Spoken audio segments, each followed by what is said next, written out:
എന്തിന് ഈ കർക്കിടകം 31 ഓണം ആഘോഷിച്ചു എന്ന് ചോദിച്ചാൽ, നമ്മൾക്ക് സ്ഥല പരിമിതിയും അല്ലെ സമയപരിമിതിയും ഉള്ളതുകൊണ്ടാണ് ഈ ദിവസങ്ങളിൽ നമ്മൾ ഓണം ആഘോഷിക്കുന്നത്.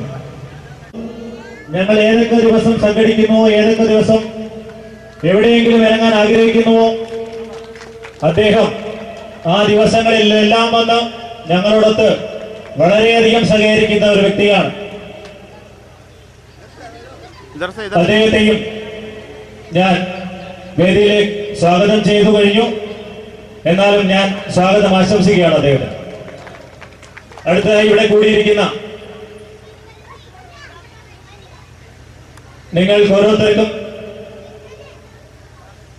എന്റെ സ്വാഗതം ആശംസിച്ചുകൊണ്ട് ഞാൻ എന്റെ വാക്കുകൾ ചുരുക്കുന്നു. നന്ദി, നമസ്കാരം.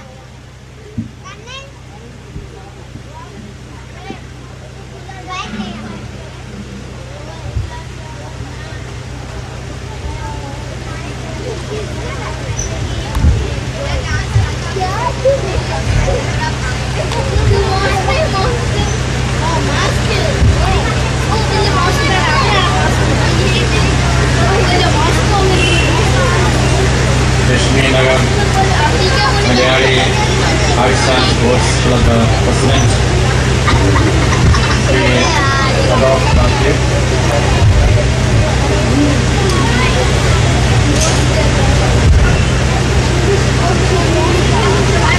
ശ്രീ ദിവാകരൻ ചേട്ട, സ്നേഹമുള്ള സഹോദരി സഹോദരന്മാരെ, വലിയ സന്തോഷത്തിൻ്റെ ഒരു ദിവസമാണ് ലക്ഷ്മി നഗറിലെ മലയാളികളെ സംബന്ധിച്ചിടത്തോളം. നമ്മുടെ ഈ ആർട്സ് ആൻഡ് സ്പോർട്സ് ക്ലബ്ബ് ബഹുമാന്യനായ ഫാദർ ജോസഫ് കുളത്തുങ്കൽ, ആദരണീയനായ ശ്രീ ദിവാകരൻ ചേട്ടൻ, സ്നേഹം നിറഞ്ഞ സഹോദരി സഹോദരന്മാരെ, കൊച്ചുമക്കൾ,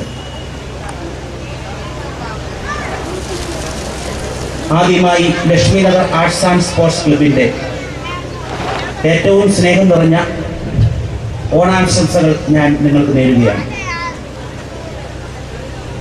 ഒരു കാലഘട്ടത്തിൽ കേരളത്തിൽ ജീവിച്ചിരുന്ന ജനങ്ങൾ അവർക്ക് സത്യത്തിൻ്റെയും സമത്വത്തിൻ്റെയും നീതിയുടെയും ഒരു വലിയ ലോകം സമ്മാനിച്ച് കടന്നുപോയ മഹാനായിരുന്നു മഹാബലി തമ്പുരാൻ എന്ന് ഐതിഹ്യമാലയിൽ ഞാൻ വായിച്ചിട്ടുണ്ട്. ചെറുപ്രായം മുതൽക്ക് തന്നെ തിരുവോണം ആഘോഷിക്കുന്നു എന്ന് പറയുകയും അച്ഛനമ്മമാര് ഓണാഘോഷത്തിന്റെ സുന്ദരമായ അനുഭവങ്ങൾ പകർന്നു തരികയും ചെയ്തപ്പോൾ ഓണം എന്ന് പറഞ്ഞ ആഘോഷത്തിന്റെ അർത്ഥം എനിക്ക് മനസ്സിലായി. പക്ഷേ കാലം കഴിഞ്ഞപ്പോൾ, ചിന്തിക്കാൻ തുടങ്ങിയപ്പോൾ, പ്രായമായപ്പോൾ ഞാൻ ചിന്തിച്ചു തുടങ്ങി, എന്തായിരിക്കാം ഓണം എന്ന സങ്കല്പത്തിന് പിന്നിലുള്ള സത്യം. ഒരുപക്ഷെ ഓണം എന്നത് ഒരു സ്വപ്നമായിരിക്കാം. യേശുക്രിസ്തു പറഞ്ഞു, രണ്ടുടുപ്പുള്ളവൻ ഒരു ഉടുപ്പില്ലാത്തവന് കൊടുക്കട്ടെ എന്ന്.